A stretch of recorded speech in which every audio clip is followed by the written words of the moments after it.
ছোট্ট আমার মেয়ে সঙ্গিনীদের ডাক শুনতে পেয়ে সিঁড়ি দিয়ে নিচের তলায় যাচ্ছিল সে নেমে। অন্ধকারে ভয়ে ভয়ে থেমে থেমে হাতে ছিল প্রদীপখানি, আঁচল দিয়ে আড়াল করে চলছিল সাবধানী। আমি ছিলাম ছাতে, তারায় ভরা চৈত্র মাসের রাতে।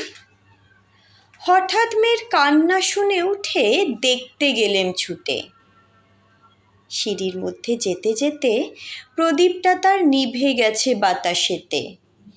শুধাই তারে, কি হয়েছে বামি? সে কেঁদে কয় নিচের থেকে, হারিয়ে গেছি আমি। তারায় ভরা চৈত্র মাসের রাতে ফিরে গিয়ে ছাদে মনে হলো আকাশ পানে চেয়ে।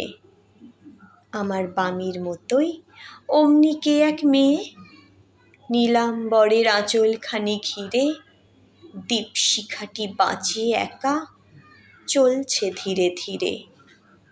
নিত্য যদি আলো যদি হঠাৎ যেত থামি, আকাশ ভরে উঠত কেঁদে, হারিয়ে গেছি আমি। নমস্কার। কবিগুরু রবীন্দ্রনাথ ঠাকুরের কবিতা হারিয়ে যাওয়া আমার ভীষণ পছন্দের একটি কবিতা, তো আজকে সেটি আমি নিবেদন করলাম। যদি ভালো লাগে, ভালো না লাগলেও একটা লাইক তো করাই যায়, একটা লাইক করবেন। কেমন লাগলো, ভালো হোক খারাপ হোক, সেটা একটু কমেন্টে জানাবেন। আর যারা এখনও সাবস্ক্রাইব করেননি, প্লিজ একটা সাবস্ক্রাইব করে দিন। একটা সাবস্ক্রাইব করতে কী সমস্যা হয়, প্লিজ একটা সাবস্ক্রাইব করে দেবেন।